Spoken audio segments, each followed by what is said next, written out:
Hi there, Nicholas Campion here from First Formations, the UK's leading company formation agent, and welcome to another episode of Whiteboard Thursday, where we provide advice on a wide range of business and company matters. If you find this video useful, please like it and share it with your friends and colleagues. And if you want to see more, then please subscribe to our channel. Okay, let's get started. This week, I would like to discuss the advantages and disadvantages of trading as a sole trader. A sole trader is a self-employed person who owns and operates their business as an individual rather than through a recognized business structure such as a limited company or partnership.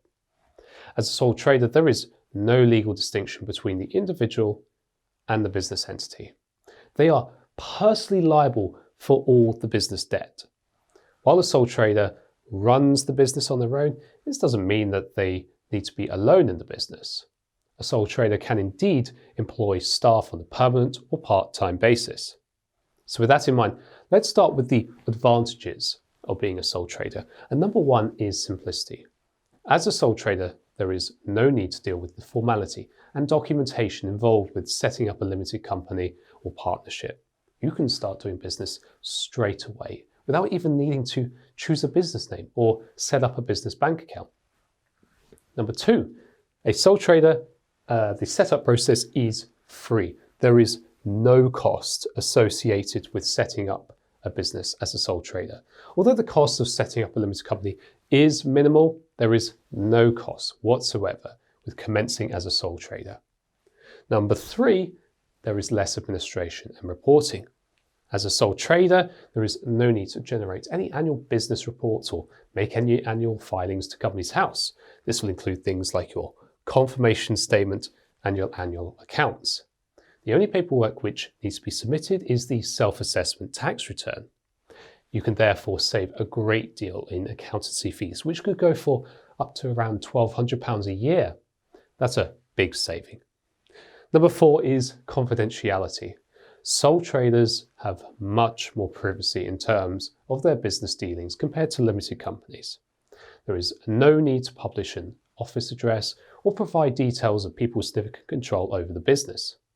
Also, financials are not on the public record and generally need only be divulged for purposes of completing the annual self-assessment tax return.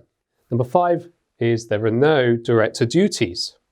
Sole traders are not subject to any of the requirements under the Companies Act 2006. In particular, they do not need to follow Chapter 2 of the Companies Act, which specifies the general duties of the directors. For example, duty to exercise reasonable care, skill and diligence. Because sole traders do not have any shareholders to consider, they are not regulated in their actions and therefore more at liberty to take financial risk. Conversely, if a company director makes a very risky business decision, this could contravene the director's duties under the legislation. And lastly, number six is flexibility. Sole traders can convert into a limited company relatively easily and quickly if they decide to adopt an official business structure. And we'll discuss how to do that in a short while. There is no paperwork involved with ending the business of a sole trader, whereas closing a limited company is much more difficult. Now, let's consider the disadvantages of being a sole trader. Number one is personal liability.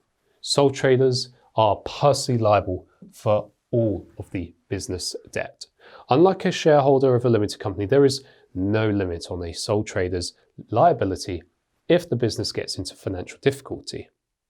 Any debts owed to creditors will need to be paid out of the personal assets if there is insufficient money in the business.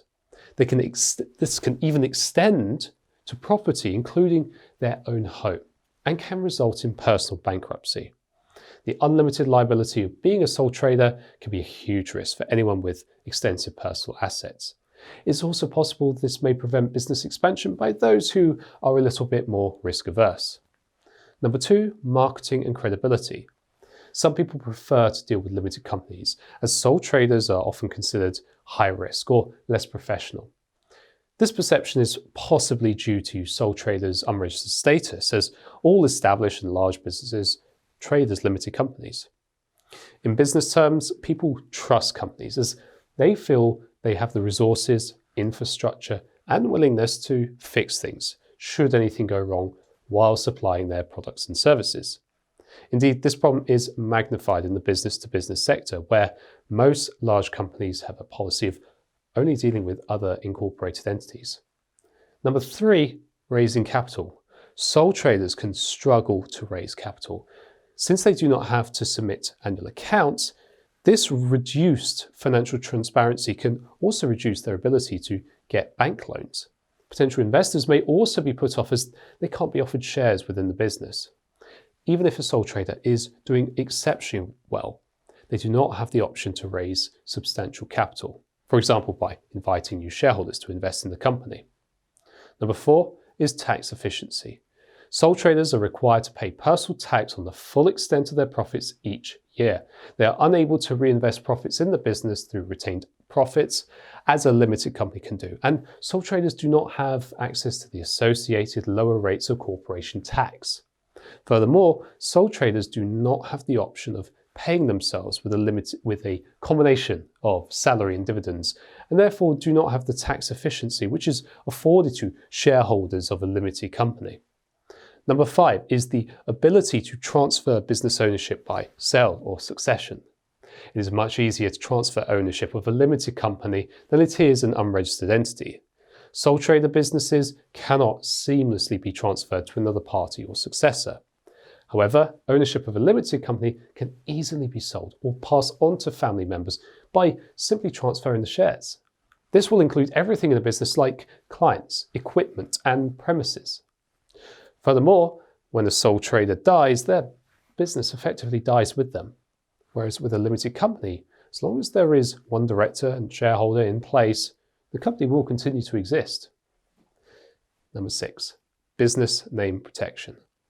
A sole trader business name has limited protection, and generally anyone can start a business and start trading using the same name. The only protection open to an unregistered entity is the law of passing off, which is complicated and often unsatisfactory. In other words, it is not easy to prove the intention that someone is trying to steal your goodwill. On the other hand, a limited company name is registered at Companies House, which means no one can register the same name or one that is deemed to be too similar to it. Many people set up a limited company solely for the purpose of protecting their business name. Indeed, First Formations offers a Reserve a Company Name package at a cost of just $59.99 plus VAT. This package provides limited company formation, registered office, confirmation statement, and dormant company accounts filing services. So, now that we have dealt with the pros and the cons of trading as a sole trader, what if a sole trader does want to switch to operating as a limited company? Is this possible? And the simple answer to that is yes. Many sole traders decide to convert their business structure to a limited company once they reach a certain point, such as when their annual turnover reaches a specific level, or they wish to expand the business without increasing their personal risks. The first step to this process is to register a limited company, and this can be done for as little as $12.99 with First Formations. A good place to start is on our homepage, where you can check if your desired company name is available. The application process takes about 15 minutes, and once complete, your company should be approved by Companies House and ready to trade in about 3 to 6 working hours. As well as registering the company, there are a number of other things that need to be done. So here's a small checklist of some of the key tasks involved in converting from a sole trader to a limited company. Now, you want to register a limited company at Companies House, inform HMRC that you have decided to stop being a sole trader, transfer your sole trader business and business assets to the limited company, together with any contracts as necessary, set up a business bank account in your limited company name, notify stakeholders about the change of business structure, and register your limited company for corporation tax and PAYE. I'd also recommend checking out the First Formations article explaining this process in just a little bit more detail. The title is How to Convert from Sole Trader to Limited Company, and it is available in the blog section of our website. So there you have it. We have covered the advantages and disadvantages of owning and operating a business as a sole trader, and discuss how to convert to a limited company. Just what business structure is right for you is a decision only you can make. However, as decisions go, it is a big one, so it is worth taking your time to consider it carefully. If you have any questions, please leave them in the comments section below and we'll get straight back to you.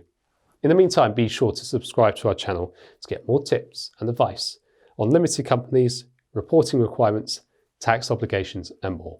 We're always happy to help and we cannot wait to hear from you. Until next time, cheerio.